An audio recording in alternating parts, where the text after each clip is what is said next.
Hello everyone आउ एक नुआ सकाळर शुभेच्छा सह स्टडी लाइफ यूट्यूब चैनल को आपण मानकु बहुत बहुत स्वागत।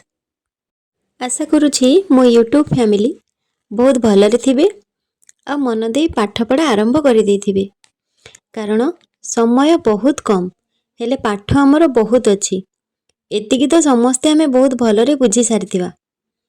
पूर्व वीडियो रे मु कहिथिली मोर स्टडी चैलेंज रो कथा, जेउठी कि मु चैलेंज नहीं पाठ पढ़ा आरंभ करी। 7 डेज रो चैलेंज मु ग्रहण करिछि। आ आज मोर 7 डेज स्टडी चैलेंज रो डे 1। आज रो चैलेंज रे UGC NET सिलेबस रो यूनिट 3 आधुनिक ओडिया साहित्य रो विकास धारा से टॉपिक को मु नेछि। सेथिरे हमर जो रहुछि नवजागरण पर्याय, जोथिरे कि आधुनिक शिक्षा, पत्र पत्रिका, पाठ्य पुस्तक, भाषा आंदोलन आ गोटे रोचे सांस्कृतिक आंदोलन।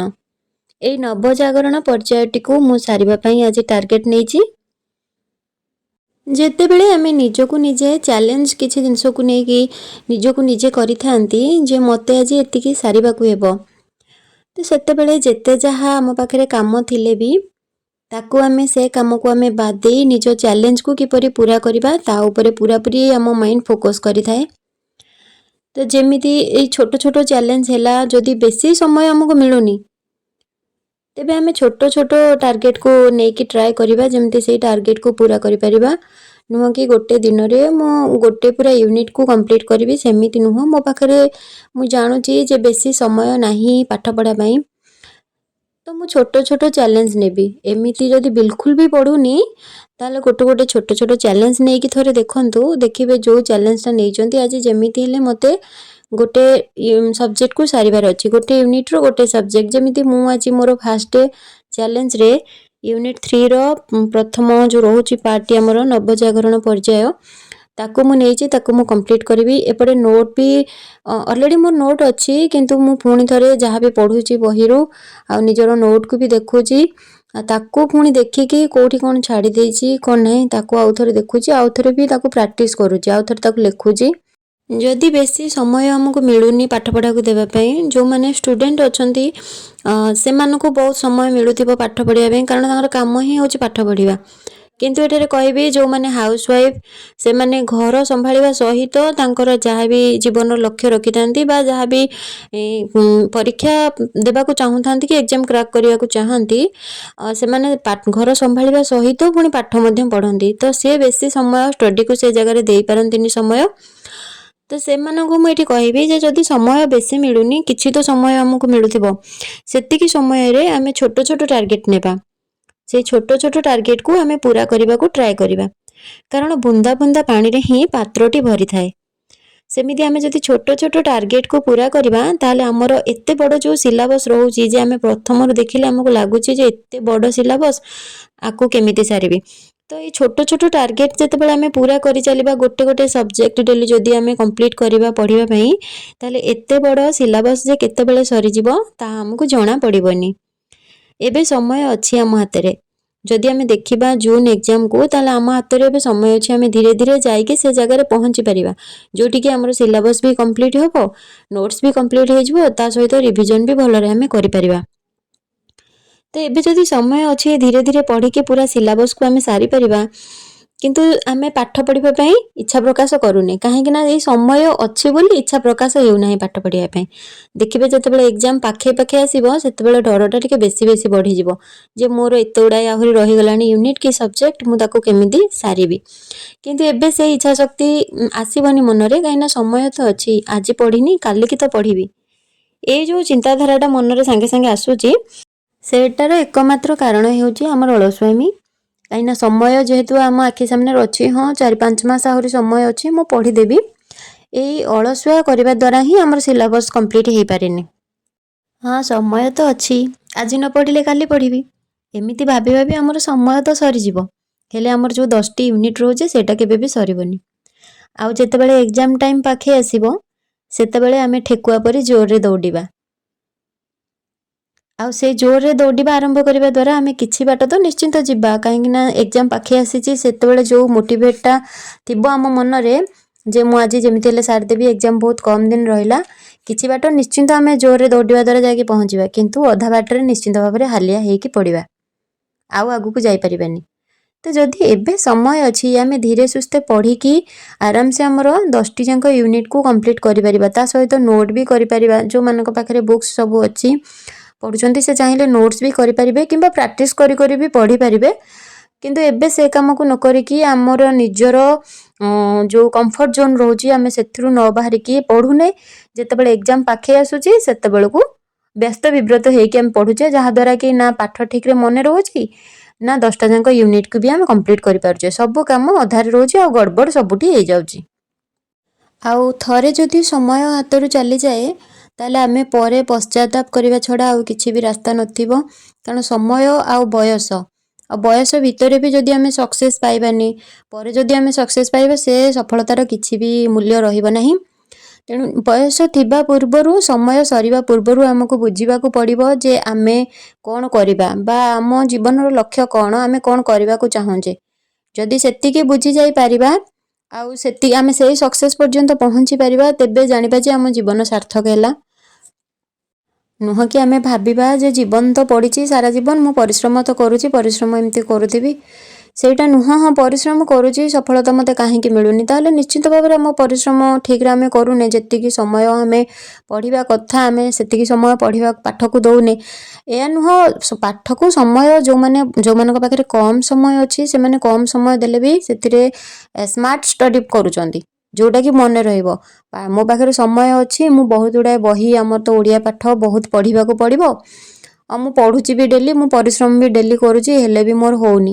ସେଇଟା ନୁହଁ। ଆମକୁ କେଉଁ ଟାଇପ୍ର କୋଶ୍ଚିନ୍ ଆସୁଛି, ଏକ୍ଜାମିନର ଆମକୁ ଏକ୍ଜାମ୍ରେ କ'ଣ ପ୍ରଶ୍ନ ପଚାରୁଛି, କେଉଁ ଟାଇପ୍ର ପ୍ରଶ୍ନ ପଚାରୁଛି, ଆମେ ଗପ ଗୁଡ଼ାଏ ପଢ଼ିବା। ଓଡ଼ିଆ ପାଠ ତ ଗପ ଅଛି। ଏମିତିରେ ବି ମୁଁ ବି ନିଜେ ଶୁଣିଛି ମୋ ସାଙ୍ଗମାନଙ୍କଠୁ, ହଁ ତୋର ଓଡ଼ିଆରେ ଗପ ଗୁଡ଼ା ଥିବ, ତ ସହଜରେ ପଢ଼ି ଦେଉଥିବ, ସହଜରେ ତୋର ମନେ ରହିଯାଉଥିବ। ତ ଯେଉଁମାନେ ପଢ଼ୁଛନ୍ତି ସେମାନେ ଜାଣିଥିବେ ଯେ ଆମର ଗପ କେତେ ଆମେ ପଢ଼ୁଛେ ବା ଆମକୁ କୋଶ୍ଚିନ୍ରେ କେତେ ଗପ ପଚରା ହେଉଛି। ତ ଯେମିତି ଆମର କୋଶ୍ଚିନ୍ ଆସୁଛି, ଏବେ ତ ଧୀରେ ଧୀରେ ଆମର କୋଶ୍ଚିନ୍ ବହୁତ ହାର୍ଡ଼ ହେଇଗଲାଣି, ବହୁତ ଭିତରୁ କୋଶ୍ଚିନ୍ ଆସୁଛି। ଟୋଟାଲି ଯଦି ବହିକୁ ବା ଟୋଟାଲି ଯାହା ବି ଗୋଟେ ଟପିକ୍ ହେଲା, ସେ ଟପିକ୍କୁ ଟୋଟାଲି ଯଦି ନ ପଢ଼ିବା, ତାହେଲେ ଆମେ ତାର ଆନ୍ସର୍ ପାଇବାନି। ଏଇ ଟାଇପ୍ର ଆମକୁ କୋଶ୍ଚିନ୍ ଆସୁଛି। ତ ସେଥିପାଇଁ ଆମକୁ ସେମିତି ସ୍ମାର୍ଟ ୱେରେ ପାଠ ପଢ଼ିବା ପାଇଁ ପଡ଼ିବ। ଆଉ ଏଠାରେ ଗୋଟେ ବଡ଼ ପ୍ରଶ୍ନ ଉଠିବ ଯେ ସ୍ମାର୍ଟ ଷ୍ଟଡି ମୁଁ କେମିତି କରିବି, ଯେଉଁଥିରେ କି ମୋର ସିଲାବସ୍ ବି କମ୍ପ୍ଲିଟ୍ ହେଇଯିବ, ମୋ ନୋଟ୍ସ ବି କମ୍ପ୍ଲିଟ୍ ହେବ, ତା ସହିତ ମୁଁ ଯାହା ବି ପଢ଼ିଥିବି ସିଲାବସ୍କୁ ଯେଉଁ କଭର୍ କରିବି ବା ଯେଉଁ ନୋଟ୍ସ ବି କରିବି, ଏକ୍ଜାମ୍ରେ ଯାହା ବି କୋଶ୍ଚିନ୍ ଆସିବ, ମୁଁ ଯେମିତି ସେଥିରୁ 80-90%ର ଆନ୍ସର୍ ଦେଇକି ଆସିପାରୁଥିବି। ମୁଁ କେମିତି ଷ୍ଟଡି କଲେ ମୁଁ ସେମିତି ଆନ୍ସର୍ ଦେଇପାରିବି। ଆଉ ଗୋଟେ ପ୍ଲସ୍ ପଏଣ୍ଟ ବି ରହୁଛି ଯେ UGC NET JRF ଯେଉଁ ଏକ୍ଜାମ୍ ରହୁଛି, ସେଥିରେ ମାଇନସ୍ ମାର୍କିଂ ନାହିଁ। ଯେଉଁ କୋଶ୍ଚିନ୍ ଆସୁଛି, ଆମର MCQ କୋଶ୍ଚିନ୍ ଆସୁଛି, ସେଥିରେ ଯେଉଁ 4ଟି ଅପସନ୍ ରହୁଛି, ସେଥିରୁ ଯଦି ଆମର ପ୍ରିପାରେସନ୍ ଏମିତି ରହିବା ଦରକାର ଯେ ସେ 4ଟା ଯାକ ଯେଉଁ ରହୁଛି ଅପସନ୍, ତାର ଯେମିତି 4ଟା ପ୍ରଶ୍ନ ହେଇପାରୁଥିବ। ପର୍ଟିକୁଲାର ଯେ ଗୋଟେ କୋଶ୍ଚିନ୍, ସେଥିରେ 4ଟା ଆନ୍ସର୍ ରହୁଛି। ତୁମେ ଯେତେବେଳେ ବି ପ୍ରିଭିୟସ୍ ଇୟର୍ର କୋଶ୍ଚିନ୍ ସଲ୍ଭ କରିବ, ମୁଁ ଏଇଠି କହିବି ଯେ ଆମେ ଯେଉଁ କୋଶ୍ଚିନ୍ ସଲ୍ଭ କରୁଛନ୍ତି, ସେଥିରେ ଯେଉଁ କୋଶ୍ଚିନ୍ ଆସୁଛି ତାର 4ଟା ଅପସନ୍ ନିହାତି ରହୁଛି। ସେ 4ଟା ଯାକ ଅପସନ୍ରୁ ନୁହଁ କି ମୁଁ ଯେଉଁ ପ୍ରଶ୍ନଟା ଥିଲା ତାର ରାଇଟ୍ ଆନ୍ସର୍ ପାଇଗଲି, ତାପରେ ସେ କୋଶ୍ଚିନ୍ଟାକୁ ସ୍କିପ୍ କରିଦେବି, ସେମିତି କରନ୍ତୁନି। ସେ ଯେଉଁ 4ଟା ଯାକ ଅପସନ୍ ରହୁଛି, ସେଥିରୁ ଗୋଟେ ଅପସନ୍ ତ ଆପଣମାନେ ରାଇଟ୍ ବୋଲି ଜାଣିଦେଲେ, ଯେଉଁ ପ୍ରଶ୍ନଟା ଆମକୁ ପଚରା ଯାଇଛି ତାର ଉତ୍ତର ବୋଲି ଜାଣିଲେ, ଆଉ ବାକି ଯେଉଁ 3ଟା କୋଶ୍ଚିନ୍ ରହିଲା ସେଇଟା କେଉଁଠୁ ଆସିଲା, ସେ ଯେଉଁ ଅପସନ୍ 3ଟା ରହିଛି ତାର କୋଶ୍ଚିନ୍ କ'ଣ ହେଇପାରିବ, ତାକୁ ବି ନିଜେ ନିଜେ ଦେଖନ୍ତୁ। ଯଦି ସେ କୋଶ୍ଚିନ୍ ପଚରା ଯାଇନି, ହେଲେ ବି ସେ ଯେଉଁ 3ଟା ଅପସନ୍ ରହୁଛି ତାର କ'ଣ ହେଇପାରିବ କୋଶ୍ଚିନ୍, ତାକୁ ବି ଦେଖନ୍ତୁ। ସେମିତି କରିବା ଦ୍ୱାରା ଆମେ ବି 50ଟା ଯଦି କୋଶ୍ଚିନ୍ ଅଛି, ଆମେ ଆହୁରି 50ଟା କୋଶ୍ଚିନ୍ ବି ନିଜେ ନିଜେ ଜାଣିପାରିବା, ତାର ଆନ୍ସର୍ ବି ଆମେ ଜାଣିପାରିବା। ସେଥିପାଇଁ ଯେତେବେଳେ ବି ପଢ଼ିବା ପାଇଁ ବସୁଛନ୍ତି, ପ୍ରଥମେ ଦେଖନ୍ତୁ ଯେ କୋଶ୍ଚିନ୍ କେଉଁ ଟାଇପ୍ର ଆସୁଛି, କେଉଁ ଟାଇପ୍ର ପ୍ରଶ୍ନ ଆସୁଛି, ସେଇ ଅନୁସାରେ ସେଇ ୟୁନିଟ୍ଟାକୁ ପଢ଼ନ୍ତୁ। ଯେଉଁ ୟୁନିଟ୍ ବି ଧରୁଛନ୍ତି, ସେଇ ୟୁନିଟ୍ରେ ଯେତିକି ବି ଆମର ସବଜେକ୍ଟ ରହୁଛି, ପ୍ରତି ସବଜେକ୍ଟରୁ କେଉଁ ଟାଇପ୍ର ପ୍ରଶ୍ନ ଆମକୁ ପଚରା ଯାଉଛି, ସେମିତି ଆମେ ସେଇ ୟୁନିଟ୍ଟାକୁ ବା ସେଇ ସବଜେକ୍ଟଟାକୁ ଆମେ କମ୍ପ୍ଲିଟ୍ କରିବା। ତାହେଲେ ଆମର ବି ସେଥିରୁ MCQ ଟାଇପ୍ର ଗୁଡ଼ାଏ କୋଶ୍ଚିନ୍ ବାହାରିଯିବ। ତାପରେ ବି ଆମର ଯେହେତୁ ମାଇନସ୍ ମାର୍କିଂ ନାହିଁ, ଆମ ଆଖିରେ ଆଉ ଯେଉଁ ବି ପଡ଼ିଥିବ, ଆମେ କିଛି ଆନ୍ସର୍ ବି ଦେଇକି ଆସିପାରିବା।